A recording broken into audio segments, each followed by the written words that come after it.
আসসালামু আলাইকুম, সবাই কেমন আছেন? আশা করি আল্লাহর রহমতে সবাই ভালো আছেন। গত শুক্রবারে গ্রামে গিয়েছিলাম ফুফুর বাড়িতে বেড়াতে। ওখান থেকে আবার চলে গিয়েছি আমার শ্বশুর বাড়িতে। গ্রামে গেলেই আমাদের প্রতিনিয়ত একটা স্বভাব থাকে গ্রাম্য কোনো কিছু খুঁজে বের করা। শহরে থেকে তো বাজারের কেনাকাটা অনেক সবজি, শাক, ফলমূল অনেক কিছুই খেয়ে থাকি, মাছ, মাংস। তবে গ্রামের গৃহপালিত যে হাঁস, মুরগি এগুলোর স্বাদই একটু অন্যরকম হয়ে থাকে।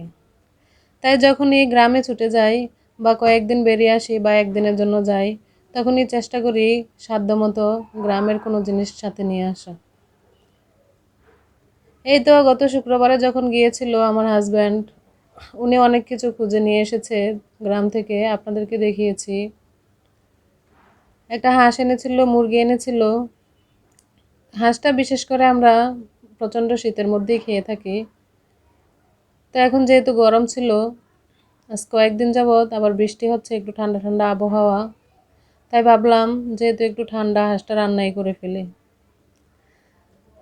তো ফাইনালি আমি ডিসিশন নিয়ে নিয়েছি আজকে হাঁসটা রান্না করব। সেই রেসিপিটা আমি আপনাদের সাথে শেয়ার করেছি। এখানে আমি সব কিছুই দিয়েছি: লবণ, গরম মশলা, হলুদ, মরিচ, ধনিয়া গুঁড়া,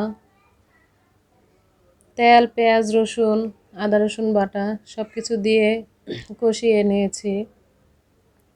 তো এভাবে করে আমি ঢাকনা দিয়ে 20 মিনিট মাংসটা কষিয়ে নেব। মাঝে মাঝে ঢাকনাটা উঠিয়ে একটু নেড়েচেড়েও দিব। যাই হোক, তো আমার বাচ্চারা মাংসের সাথে খিচুড়ি খেতে চেয়েছিল। আমার কাছে রান্নার সময় ছিল না বা শরীরটা একটু ভালো লাগতেছিল না, তাই আর খিচুড়িটা রান্না করা হয়নি, শুধু মাংসটাই রান্না করেছি। তো এখন মাংসটা আমার কষানো হয়ে গেছে। এখানে আমি 1/2 লিটার গরম পানি অ্যাড করে দিব।